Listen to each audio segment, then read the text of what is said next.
नमस्कार, आप सभी दर्शकों का एक बार फिर से बहुत बहुत स्वागत है। मैं हूं आपके साथ में रुपेश ठाकुर और आप देख रहे हैं TNR न्यूज़ का खास कार्यक्रम सवाल जो आपका है। लोकसभा चुनाव सामने है, ऐसे में हम लगातार अलग अलग विधानसभा क्षेत्रों में जा रहे हैं, नेता मंत्री और विधायकों से मुलाकात करवा रहे हैं। आगामी लोकसभा चुनाव में क्या है तैयारियाँ और जनता के बीच जाकर कैसे प्रतिक्रियाएँ आ रही हैं, इन सब मुद्दों पर बात करेंगे। आज के कार्यक्रम में हमारे साथ मेहमान हैं प्रदीप गुप्ता जी, जो कोरिया जिला अध्यक्ष हैं कांग्रेस पार्टी की तरफ से। सर, आपका बहुत बहुत स्वागत है। सर, हमारा कार्यक्रम का पहला पड़ाव यही रहता है कि हम जानने का प्रयास करते हैं कि जो हमारे साथ मेहमान हैं उनका जीवन कैसा रहा, कैसे राजनीति में आए, क्या है शिक्षा दीक्षा, उसके बाद फिर चर्चा में आगे बढ़ेंगे। सर, मैं कोई राजनीतिक परिवार से नहीं हूँ। मेरी पढ़ाई 1981 में कंप्लीट हुई। उसके बाद एक अपनी विचारधारा थी, कांग्रेस के प्रति हमारी विचारधारा थी। हम यूथ कांग्रेस से जुड़े पहले से हम फिर हम कांग्रेस के ब्लॉक अध्यक्ष बने थे जी। उसके बाद समय चलता रहा आगे। 1994 में सांसद के चुनाव हुए, सांसद बने। उसके बाद जिला कांग्रेस कमेटी और मंत्री बने। आगे चल के कांग्रेस कमेटी का उपाध्यक्ष था, जो वर्तमान में जिला कांग्रेस कमेटी का अध्यक्ष जी। सर, जैसे कि आपने बताया कि कोई आपका राजनीतिक बैकग्राउंड नहीं रहा, उसके बाद भी आप राजनीति में आए, तो कितना चैलेंजिंग रहता है कि नॉन पॉलिटिकल बैकग्राउंड से आने के बाद एक राजनीति में कदम रखना? देखिए, राजनीति एक बृहद क्षेत्र है जिसमें आगे बढ़ने की संभावना नथिंग 0.00001% मान ले लिया जाए तब कहीं है। मान लीजिए छत्तीसगढ़ की आबादी 2.5 करोड़ की है, 3 करोड़ की है, जिसमें मात्र 90 विधायक बनने जी। तो आप समझ लीजिए 3 करोड़ में 90 लोगों को चयन होना बहुत बड़ा टास्क है जी। फिर भी हम लोग कहीं ना कहीं राजनीति में संगठन के रूप में या स्थानीय निकाय के रूप में कहीं ना कहीं आगे बढ़ने का मौका मिलता है जी। वो हमें मिला। मुझे 2004 में बैकुंठपुर नगर पालिका के अध्यक्ष का भी टिकट मिला था जी। सफल नहीं हुए, लेकिन मौका मिलता है यदि आप पार्टी के साथ जुड़े रहते हैं। और ओके सर, आप बहुत लंबे समय से राजनीति में रहे हैं, बहुत उतार चढ़ाव भी देखे हैं। 15 साल तक कांग्रेस विपक्ष में रही, उसके बाद 2018 में कांग्रेस सत्ता में आई, लेकिन 5 साल के बाद एक बार फिर से विपक्ष की कुर्सी में बैठ गए। तो सर, जो मोमेंटम मिला था उसको गेन आगे कंटिन्यू नहीं कर पाए क्या? कांग्रेस 5 साल में बेहतर काम नहीं कर पाई या फिर जनता उसको समझ नहीं सकी? देखिए, कांग्रेस का जो 5 साल का कार्यकाल है छत्तीसगढ़ का, भूपेश बघेल जी की सरकार का, मैं उसको स्वर्णिम काल मानता हूँ। जितना जनता के हित के लिए जो काम हुए, जनहित में, किसानों के हित में हुए, युवाओं के हित में हुए, बेरोजगारों के हित में हुए और गांव की महिलाओं के हित में हुए, स्वयं सहायता समूह के रूप में काम बहुत ज्यादा निकाले गए। एक गौठान का भी जो कॉन्सेप्ट था, गोबर का जो कॉन्सेप्ट था, उसका कहीं ना कहीं गांव के गरीब जो अंतिम व्यक्ति है उन लोगों तक इस योजना का लाभ पहुंचा, इसमें कोई दो मत नहीं है। सरकार ने बहुत अच्छा काम किया, परंतु मैं इसको क्या कहूं, एक तो एक महतारी वंदन योजना चालू हुई, हमें पता ही नहीं चला कि कब ये फार्म भरा दिया गया, और जब तक हमेशा हम लोगों को समझ में आया तब तक चिड़िया चुग गई थी। ये स्थिति आ गई। नहीं तो आज जनता को भी एक्सेप्ट नहीं हो रहा है। मैंने तो गांव में भी घूमा है तो बोले हमें विश्वास नहीं है, हम तो कांग्रेस पार्टी को वोट दिया, लेकिन सरकार कैसे बन गई। बीजेपी वालों को विश्वास नहीं कि हमारी सरकार कैसे बन गई। वो लोग कहते थे कि विधायक हारेगा लेकिन गवर्नमेंट कांग्रेस की बनेगी, हमारा विधायक जीत रहा है। सर, हम लगातार घूम रहे हैं, विधायकों से बात कर रहे हैं, जिसमें कांग्रेस पार्टी के भी कुछ विधायक हैं। तो उनका कहना है कि रात ही रात में जो बीजेपी कार्यकर्ता हैं वो घरों घर जाके फॉर्म जो महतारी वंदन योजना उसका भरवाए, उसका फायदा उन लोग को मिला। तो क्या कांग्रेस पार्टी जो 5 साल में योजनाएं निकाली है उनका जो लाभ जनता को मिला है, तो अपनी जो योजनाओं के बारे में जनता तक पहुंचाने में उन लोग सफल नहीं हो पाए? देखिए, पार्टी सरकार ने जो भी योजनाएं बनाई उसका सारा लाभ उनको डायरेक्ट उनके अकाउंट में मिला, उनके खाते में गया। किसानों को जैसे 2500 का हमने धान की बात कही थी, हम 2800 रुपये तक का धान खरीदे उनका, ऐसा नहीं है कि उनको लाभ नहीं मिला। और लेकिन महिलाओं में जो एक वो गया महतारी वंदन योजना का, वो 1000 रुपये प्रति माह मिलेगा, और उसका बहुत ज्यादा एक क्षणिक माहौल के समय 8-10 दिन के इलेक्शन के पीरियड में फॉर्म भराया गया और उसका और चापलूसी भी की गई। महिलाओं ने हमें बताया कि फार्म भराता था, उसमें हमारा मोबाइल नंबर लिखाता था, और हमारे पास फोन आता था कि हम प्रधानमंत्री कार्यालय से बोल रहे हैं, आपका फार्म स्वीकृत हो गया है और सरकार बंद कही आपका पैसा आएगा। जबकि ये भाजपाइयों ने अपने ऑफिस में, जैसे बैकुंठपुर विधानसभा का, यहाँ कॉल सेंटर खोल दिए, 4 लड़कियां बैठा दी, उनसे बात करा रहे थे। तो कहीं न कहीं जनता को गुमराह तो किया गया सर भाजपा और वोट को प्रलोभन दिया गया है। इसको सीधा सीधा प्रलोभन कहा जाए। भाजपा इसको एडवांटेज मिली, लेकिन क्या कांग्रेस इस बात को समझ नहीं पाई या फिर समझने में देरी कर दिए कि ये चाल है बीजेपी की, तो इसको काउंटर अटैक करने के लिए भी कांग्रेस जी बस्तर का जी जब वहाँ महिलाओं की भीड़ देखी गई बूथ पे, वहीं से लोगों को समझ में आया कि नहीं कुछ तो खेल हो गया। वो बात वहाँ से बाहर आई। उसके बाद हमारे मुख्यमंत्री जी ने दिवाली के दिन घोषणा की कि हम महालक्ष्मी योजना लगाएंगे, 15,000 रुपये प्रति साल, 12,000 बोले, हम 15,000 बोले, लेकिन वो बहुत देर हो चुकी थी और हम लोग उस बात को आम जनता तक, महिलाओं तक नहीं पहुंचा पाए क्योंकि हमारे पास समय नहीं था। जी एक और बहुत बड़ा फैक्टर ये रहा सर कि सरगुजा संभाग की अगर बात करें तो यहाँ लगभग 13 से 14 विधानसभा क्षेत्र आती है जी। सभी सीटों में बीजेपी लीड कर गई, ऐसा क्या कुछ रहा है यहाँ फैक्टर सही से? क्योंकि यहाँ से बहुत मंत्री भी हैं कैबिनेट में जो उस समय शामिल थे, तो उसके बाद भी ये इफेक्ट नहीं कर पाए। ये परिणाम जो छत्तीसगढ़ का है तो अप्रत्याशित है, 9 जी। मंत्री हार गए। ये तो गले से नहीं उतरता है, वो भी छोटे मोटे मतों के अंतर से नहीं। मोहम्मद अकबर 60,000 से जीते थे, 61,000 से हार गए। मुख्यमंत्री 35,000, 40,000 से हार गए। ये परिणाम जो है हमारी समझ में नहीं है, क्योंकि ऐसा माहौल नहीं था छत्तीसगढ़ में कि कांग्रेस की गवर्नमेंट की कुछ नहीं होगी। हर कोई यही कहता था कि सर, मीडिया, आपका मीडिया भी कह रहा था कि नहीं कांग्रेस की सरकार बनी। ईवीएम को भी आप एक फैक्टर मानते हैं सर, या इसमें धांधली हो सकती है? हो सकता है, बहुत कोई बड़ी बात नहीं। जिस हिसाब से सुप्रीम कोर्ट के वकील लोग स्ट्राइक कर रहे हैं और जो डेमो दिखाते हैं उसको तो देख के लगता है कि कुछ भी हो सकता है। वो लोग तो चैलेंज कर रहे हैं सुप्रीम कोर्ट के वकीलों कि आप हमें निर्वाचन आयोग को, कि आप हमको 50 मशीन दे दीजिए, हम उसको हैक करके आपको दिखाते हैं चौक चौराहे पे। सर बीजेपी वालों का ये आरोप है कि जो कांग्रेस का जो शासन रहा 5 साल का, उसमें भ्रष्टाचार इतना हुआ, करप्शन, जिसके चलते लोग उन्हें नापसंद किए हैं और बीजेपी को एक बार फिर से मौका दिए हैं। चाहे वो कोयला घोटाला हो गया, महादेव सा टैप हो गया। भ्रष्टाचार की कोई बात नहीं है। महादेव जो है उसमें हमारे मुख्यमंत्री जी ने ही कार्रवाई की, कितनों के खिलाफ FIR करवाया, सब कुछ किया। और यदि ऐसा है तो महादेव तो इस छत्तीसगढ़ भर में नहीं चल रहा है, ऑल ओवर इंडिया में चल रहा है। इसको बंद कराना चाहिए, मोदी जी को बंद करा देंगे। जो कार्रवाई किया उसी को दोषी करार दे रहा है।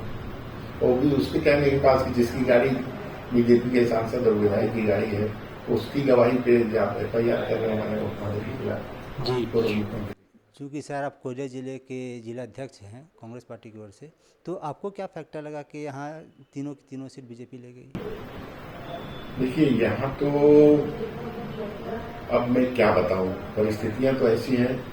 हमारे कैंडिडेट भी बदलना, कहीं ना कहीं एक सीट का तो अंतर हुआ कुल मिला के। और सबसे बड़ा यदि कोई काट था, देखिए 50% महिलाओं की भागीदारी है, वो हमसे कम नहीं है।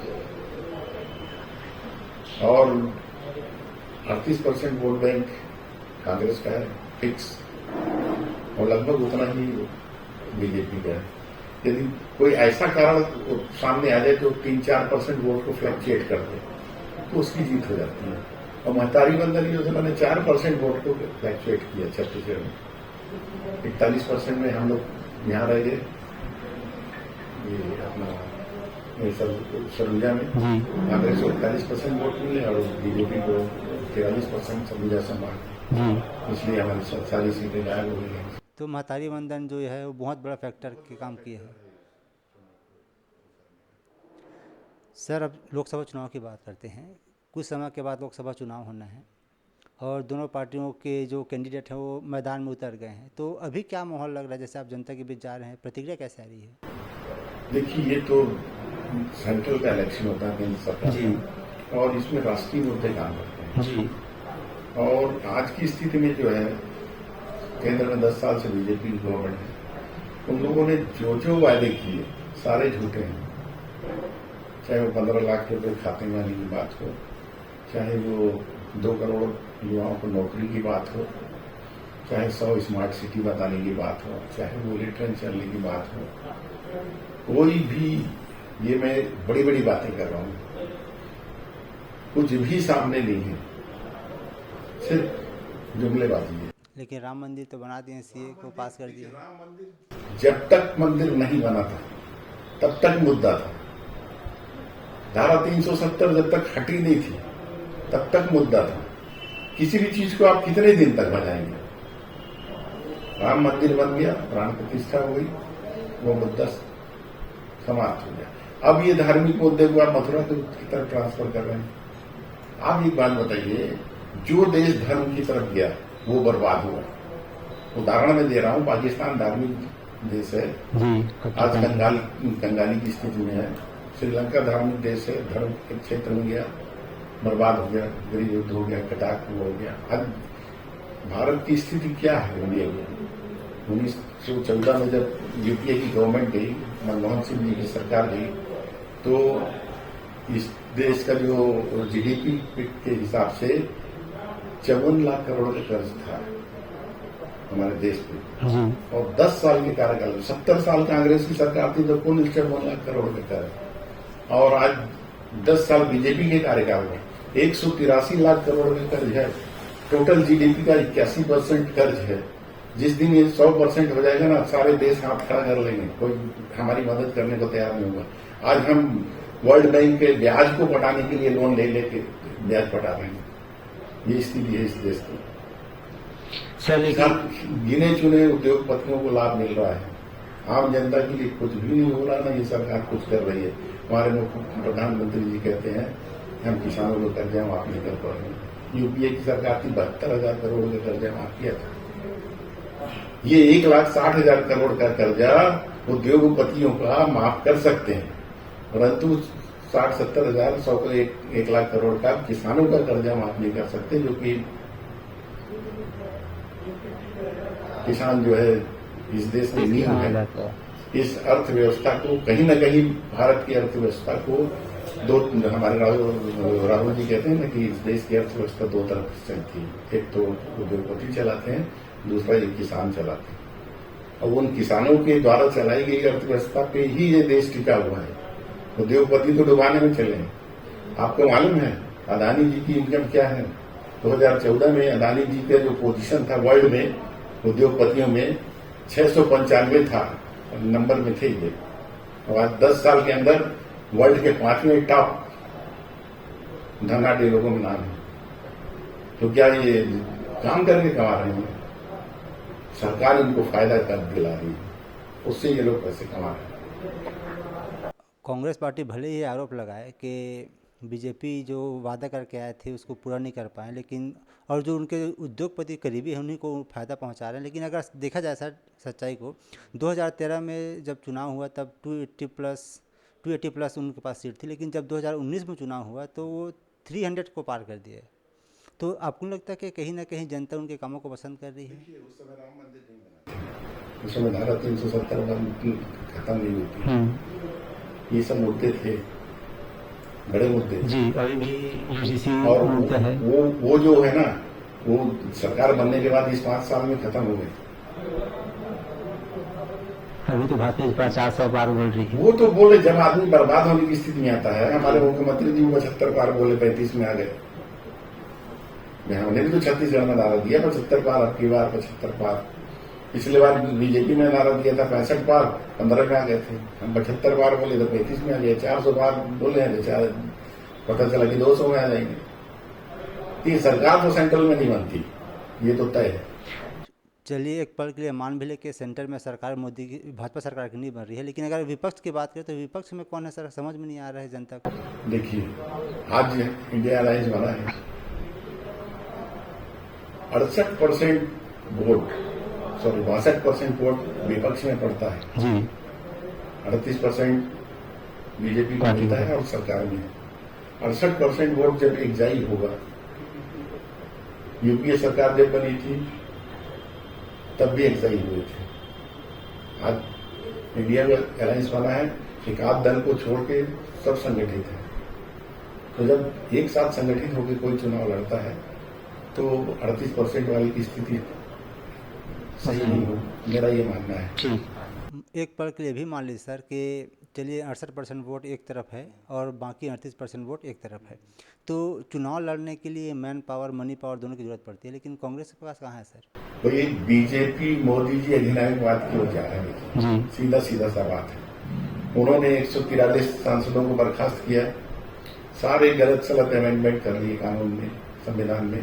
आप एक बात बताइए, अभी मुख्य चुनाव निर्वाचन आयुक्त जो नियुक्त होता था उसमें एक तो प्राइम मिनिस्टर होता था चयन समिति में, दूसरा सीएलपी लीडर होता था, तीसरा सुप्रीम कोर्ट का। जी आपने अमेंडमेंट कर लिया कि प्राइम मिनिस्टर होगा, एक उनके विभाग का एक मंत्री होगा, एक सीएलपी लीडर होगा। जी न्यायपालिका को आपने अलग कर दिया।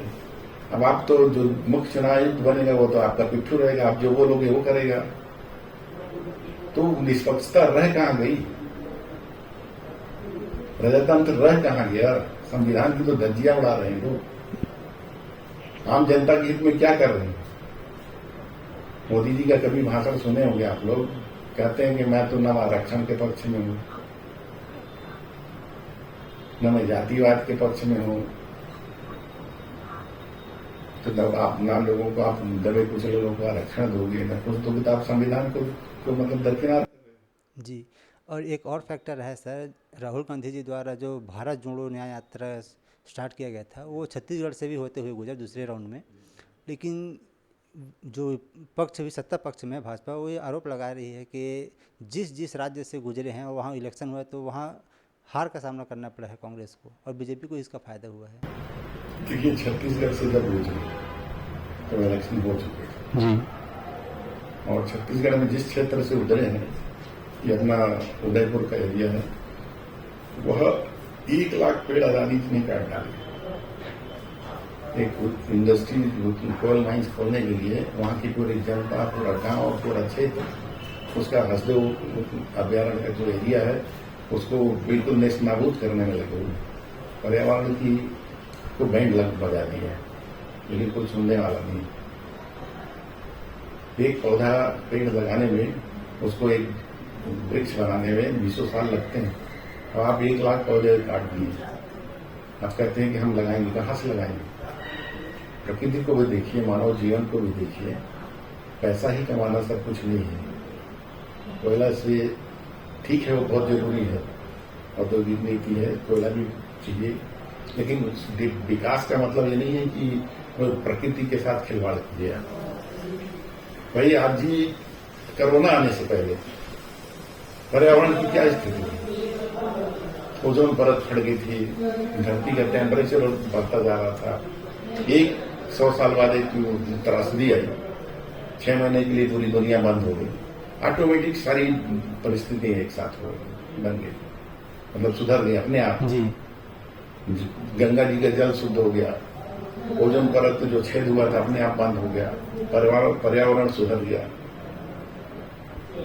इन्हीं पेड़ पौधों, इन्हीं के उससे हुआ। अभी जब से कोरोना के बाद बरसात अच्छी होने लग गई, तो प्रकृति भी तो है कोई चीज।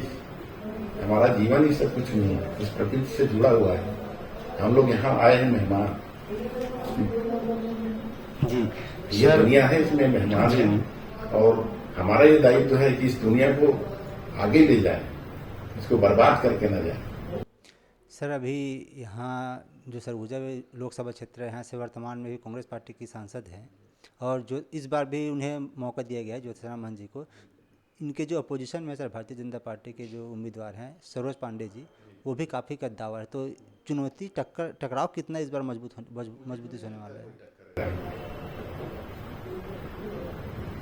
देखिए, हम लोग कोरियावासी चरणदास मान यहाँ 2010 में सांसद बने। उसके पहले हम लोग सांसद क्या होता है नहीं जानते थे। जी।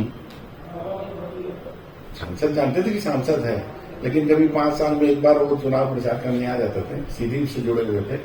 6 विधानसभा उधर थी और 2 हमारी यहाँ की थी, जब अविभाजित मध्य प्रदेश था। तो वो चला गया। छत्तीसगढ़ जब बना 2000 के बाद, तो हमें बैकुंठपुर को सरगुजा में जोड़ दिया गया और मनेन्द्रगढ़ को बिलासपुर में जोड़ दिया गया। तो हम लोग सांसद नहीं जानते थे कैसा होता है, कभी ये भेंट मुलाकात होती थी। लेकिन महंत जी की सांसद बनने के बाद जो है हम लोग को लगा कि कोई सांसद होता है, सांसद भी कुछ काम करता है। और उनके सांसद बनने के बाद आपको विश्वास नहीं होगा, इस कोरिया जिले में 735 करोड़ रुपए खाली सेंट्रल रोड फंड से पैसे आए थे। आज कोरिया के आप कभी भी रोड, कई गांव में चले जाइएगा, कहीं की रोड आपको डबल टोल लाइन मिलेगी अच्छी से। यहाँ से आप रामगढ़ चल जाइए, चोटिया से रामगढ़ तक की रोड फर्स्ट प्रोजेक्ट में आया था। उसके बाद बैकुंठपुर से ये आपका बचरापुर रोड रतनपुर निकल जाइए, वो भी सीआर सेंट्रल रोड फंड से है।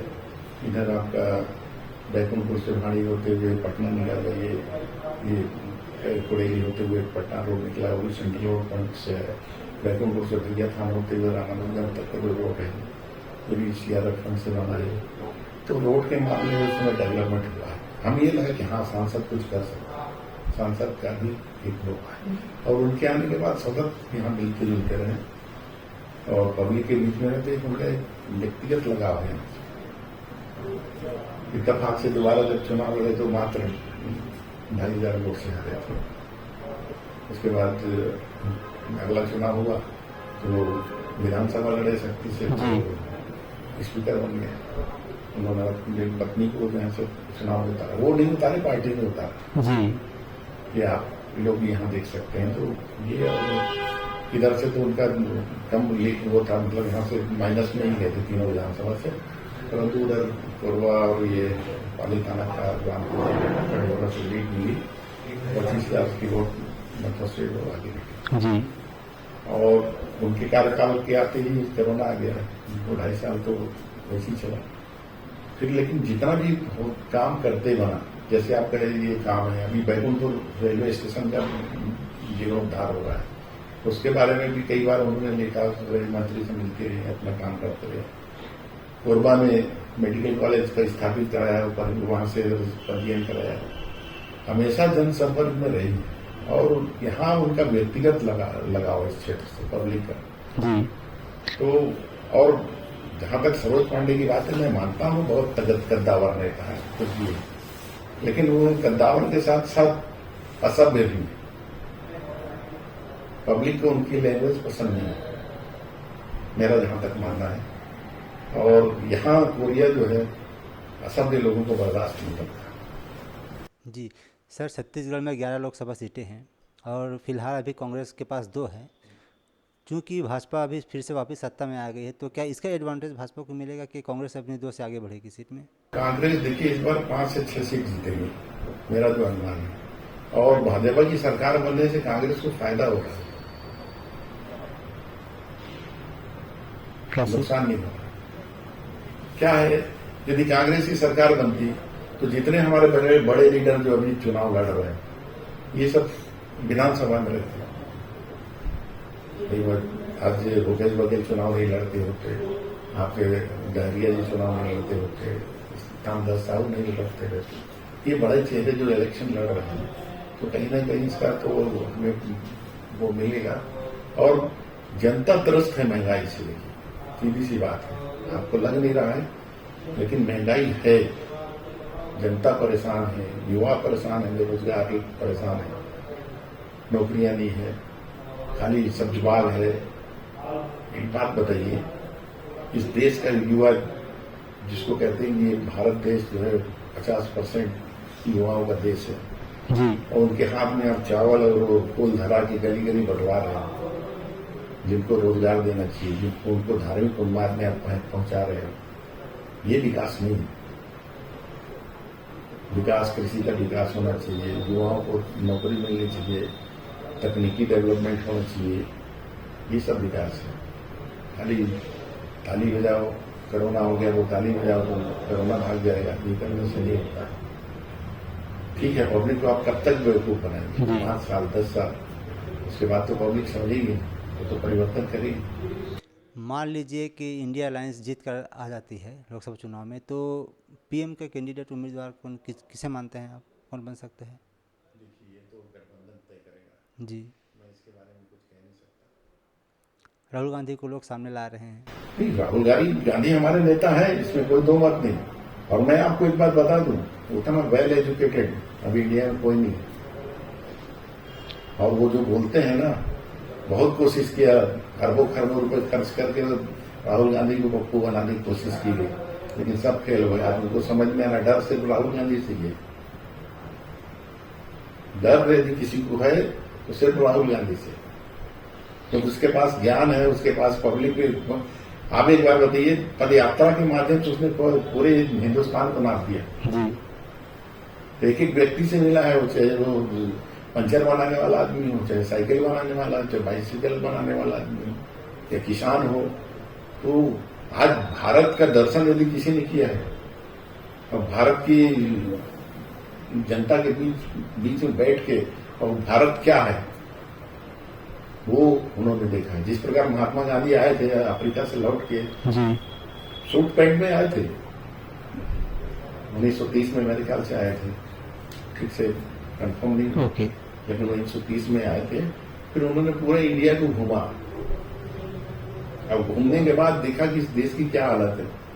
उसके बाद उन्होंने जो ना पैंट शर्ट उतारा और एक कपड़े में शरीर को लपेटा, और यहाँ के बोले कि इन बड़े लोगों के साथ रह के ये देश कभी आजाद नहीं होगा। इन जो गरीब तबके के लोग हैं, जो बहुसंख्यक आबादी है, उनको जगाओ, तभी ये देश को आजादी मिली। उन्होंने वो किया, उसमें सफल हुए। जी सर, अगर आपकी राजनीतिक भविष्य के बारे में बात किया जाए तो आप कहाँ तक देखते हैं अपना राजनीतिक भविष्य? देखिए, मैं व्यक्तिगत अपनी बात बताऊं, मैंने 2008 में मेरा नाम बैकुंठपुर विधानसभा के लिए, यहाँ से जब रामचंद्र सिंह जी ने मना किया था कि मैं चुनाव नहीं लड़ूंगा, मेरा नाम दिल्ली तक गया हुआ था। लेकिन वहाँ ये तय हुआ कि जो सिटिंग एमएलए हैं और 6 बार के लिए अजय योद्धा है, वो जिनको कहेंगे उनको टिकट दिया जाएगा। तो लास्ट में परिस्थितियां जो भी बनी, उन्होंने यहाँ से जाके दिल्ली में वो जो व्यक्ति आवेदन नहीं किया था उसके नाम से चिट्ठी बना के दी थी कि इनको टिकट दिए गए, और उनको टिकट मिली। तो मैं ये समझ के कुछ दिन से मैंने टिकट मांगने ही छोड़ दिया। सबका संगठन की राजनीति को बेस्ट है। तो आपको लगता है कि आपके साथ गलत हुआ है, जो शीर्ष नेतृत्व है? देखिए, हर समय परिस्थितियां, उसको अपन गलत और सही नहीं कर सकते। क्या क्राइटेरिया होता है? कांग्रेस की टिकट और मौत का कोई ठिकाना नहीं, कहावत है। हम लोग कहते हैं कि कांग्रेस की टिकट मिल जाए या कब मौत आ जाए। तो वेदांती दीवानी जिसकी एजुकेशन 5वीं था, उसको टिकट मिल गई। हम लोग ग्रेजुएट लोगों को नहीं मिली, जनता से जुड़े हुए थे। मिलती तो शायद हम लोग का भविष्य कुछ और होता है। अब नहीं मिली तो हम कहाँ है वो। ओके सर, आप हमसे जुड़े हुए बहुत सारे मुद्दों पे चर्चा किए, बहुत विभागी से अपनी बात रखे। लास्ट में आखिरी सवाल सर, कि जो कोरिया जिला है उसको आप कैसा देखना चाहते हैं इन फ्यूचर? जैसे कि 5 साल के बाद फिर से चुनाव होना है, फिर उसको लोकसभा चुनाव है, तो उसकी तैयारी को लेकर या फिर रोड जो बनाते हैं तो उनको लेकर आप कहाँ, कुछ है आपके पास? देखिए, कोरिया जिला जो है अब तो विभाजित हुए हैं, लेकिन ये बहुत सुंदर जिला है।